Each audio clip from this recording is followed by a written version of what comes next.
Good morning and welcome to the new edition of Dr. Lamba's Awakening Call. Democracy has various forms. It can be presidential, it can be parliamentary. And then there is the democracy of China and Russia, where the presidents arrogate to themselves the title President for Life. But still they are democracies according to their own perceptions. What is happening in India is that it has been for the last over 70 years been a functional democracy and a parliamentary form of democracy, and there's nothing wrong with that.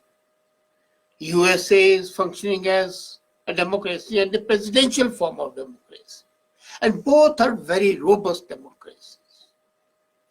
But with a changed socio-cultural political scene in India, there are many apprehensions in the minds of the people. People are saying, are thinking, talking in close circles, is Modi going to be dictatorial? No. He's a strong man. He's a man of convictions, but he has roots firmly planted in the earth and is a grassroots person. A grassroots person normally is not dictatorial. He can be strong, all right. He is devoted to democracy, as is evident by his accepting the election results with equanimity and without getting provoked unnecessarily. His lieutenants may lose their balance at times, and they do.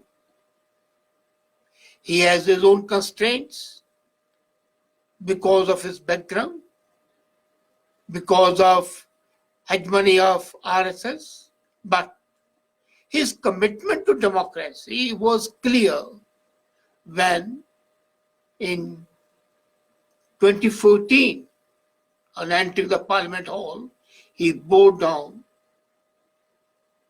and kissed the entry of the temple of democracy, the Indian Parliament. A man like that cannot be dictatorial. Yes, there might be some changes. The recent election, where we saw that a number of provinces came out of the control of BJP and were grabbed by the opposition. Rajasthan, Chhattisgarh, Madhya Pradesh, and now recently even Maharashtra, and now recently Delhi itself.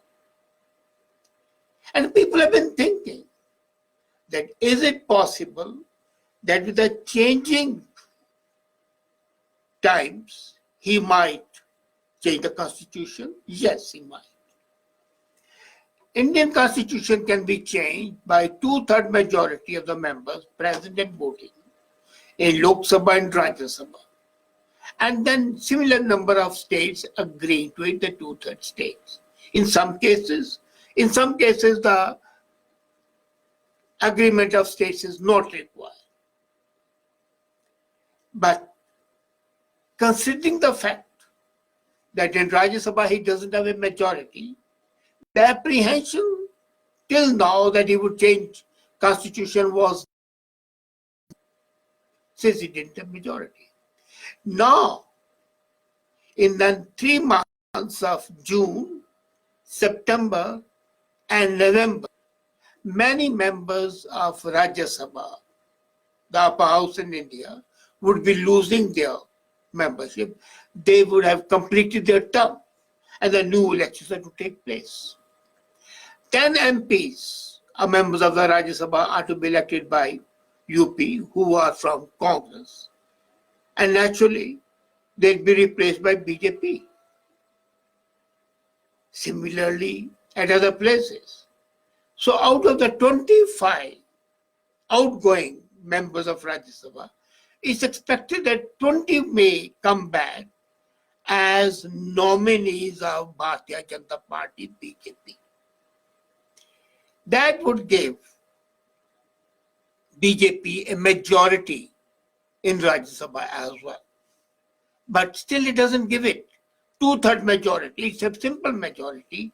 And for changing the constitution, you need two-third majority. Now let's not forget that at one time even Indira Gandhi was considered Iron Lady and having dictatorial tendencies, which she had, like Modi. Because all strong men have a streak of authoritarianism. But as was proved by Indira Gandhi in calling for elections when the whole country was accepting her demands and her commands without any objection, she called for the elections and proved that she is no dictator. Modi, by accepting the verdict of the people, whether it was in Rajasthan or in Chhattisgarh, in Madhya Pradesh or in Maharashtra, or in Delhi, has shown very clearly that he is democratic. Yes, there might be some changes, and those changes would not be anti-democratic. Delhi has been a turning point in the political situation of India. But let's not forget that Delhi is not even a state. It's basically a city-state where most of the powers, except for the local powers like health and education, are with the state government. Rest all is controlled, including police, by the federal government. It is basically a politico-administrative entity, and it needs a different sort of attitude. There is no opposition today at the national level. Congress is being decimated, all are regional parties, and AAP, despite its hope of having a national base, is not possible because the model that they have beyond the state is a sort of an IKEA fantasy, which may not be possible to be replicated all over the world. Now, some people were thinking, and they talked to me, they communicated with me, that Modi might become president. So what's wrong with that? The parliamentary form of democracy has shown that a consistent leadership answerable to the parliament is required, yes. But is the president not answerable? Look at what's happening in USA. A very strong president, the strongest man in the world, his wings can be clipped. The recent Senate decision that he will not go to war with Iran without the permission of the Congress shows that the checks and the balances can still be maintained. But I have a feeling, a hunch, that Modi this year may not do it, but after 2 years, when the structure of the Rajya Sabha still changes further, there would be some changes in the constitution. Now, some changes have already come very slowly, imperceptibly. For example, CAA and NRC. With the NRC, the number of aliens would be minimized. The illegal people who are coming here and voting would not be there. And a presidential form of government is in line with the hopes of the people. Indian people, by and large, need a strong leader. And that is why even today, while they love to remember Indira Gandhi, they have contempt for people like Manmohan Singh, people like I.K. Gujral, people like Dave Gowda, people like Chandrasekhar, who had authoritarian streaks, but they curbed their authoritarian streaks. People want a leader to show grits. And when Modi said 56 in chest, they were very happy. They know that a strong leader can give direction, both politically and from the economic point of view. And the latest report yesterday that India has crossed the economies of France and England as the fifth largest economy in the world with 2.5 trillion economy shows that Modi's assertion of being a 5 trillion economy is not a far cry. And it's quite possible that the constitution of India might change in a certain way to perpetuate that the head of the executive is strong man. Today, the head of the executive, the president, is just a rubber stamp, a pale replica of the king or queen of England. Modi might want, and if I were in his place, I would definitely do so, to change and convert the parliamentary form of democracy into a presidential form of democracy to give it more inner strength and better direction. Now, some people also say that the next step for him might be to declare himself, with the help of his cronies, a president for life. No, that's not possible. Don't again forget his background. He was a swim saver, a volunteer, who came from the grassroots. Such people can be strong, but they cannot be self-seeking. A president for life means a dictator. That means to perpetuate his personal power. And that's not the genes of Narendra Modi. His genes are democratic. His genes are doing something under harshest possible circumstances. So, he can be an excellent president who delivers, as he is delivering as a prime minister. But to expect him to become like President Xi, a president of life, like President Putin, a president of life, may not be in the offing. And let's not forget it. The true federal structure needs that the provinces have their own systems of the government, and the federal government has its own strong team, because the aim of the federal should be threefold. A, protection of the country and economic development of the country as a whole. These are the two things. The rest of the things basically should be relegated to the states. And if that is done so, and as the things are emerging, that the provinces and the states would be controlled by the regional parties, which have no national outlook, and the national leadership should be strong to give a direction to those political parties, then the conflict between the federal government and the provincial governments would be minimized. Secondly, the current state of anarchy that can emerge in a parliamentary form of democracy, because the vociferous opposition can stall the working of a parliament, and the executive is many times unable to do it. A strong executive in the shape of a president can take action, and parliament can keep on squabbling.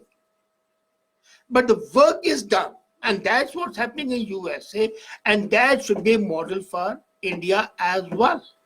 And if Modi wants that, or hopes for that, or takes an action with that aim in mind, there's nothing wrong with that. As a matter of fact, that should be a welcome thing. Let's again not forget that AP's win in Delhi has exposed one of the BJP's shortcomings. With a skilled opponent, which has something more to show than just being anti-fascist, BJP has a challenge. Now, whether it fritters its challenge in fighting meaningless wars at the provincial level, or rather it consolidates its power at the federal level, is a $1,000,000 question. As a matter of fact, what I feel is that Modi today is a brand ambassador of BJP and a star of BJP. And if he is to be involved in the provincial level, he would be reduced to a ceremonial, feel-good, national image, speech-making role. The people of India admire Modi, President Modi, where he'll be leading the country, taking care of it, and ensuring the implementation of the decisions in the interest of the people and in the interest of the country. So I feel personally, and it should be done, that India should change its constitution with the changed times, have a strong executive answerable to judiciary and answerable to legislature as per law, but not mired in the squabbles of the parliament. It should emerge out of the squabbles and be able to act unchained with freedom, but still accountable. And that is possible in a presidential form of government. So I think the day is not far off and should not be far off, when instead of saying Prime Minister Modi, we say Mr. President Modi.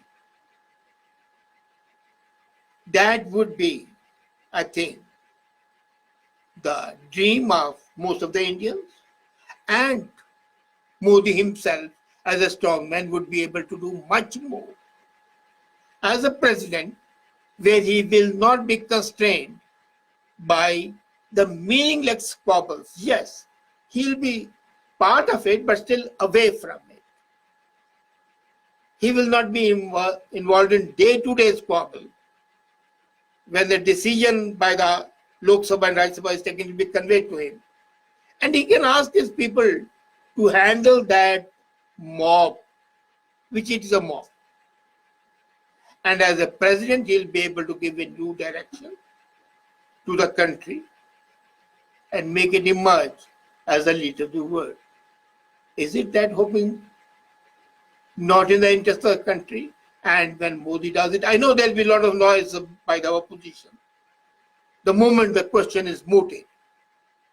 But in the interest of the country, it's important to change the system from the parliamentary system to a presidential form of government, whereby the squabbles of the provinces and the squabbles of the houses do not impede the working of the executive in any way in the interest of the people. Of course, oversight by the judiciary would be there and oversight by the legislature would be there, but there will be still more independence to work.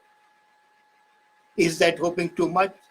Let's see and visualize the possibility of President Modi of the Republic of India.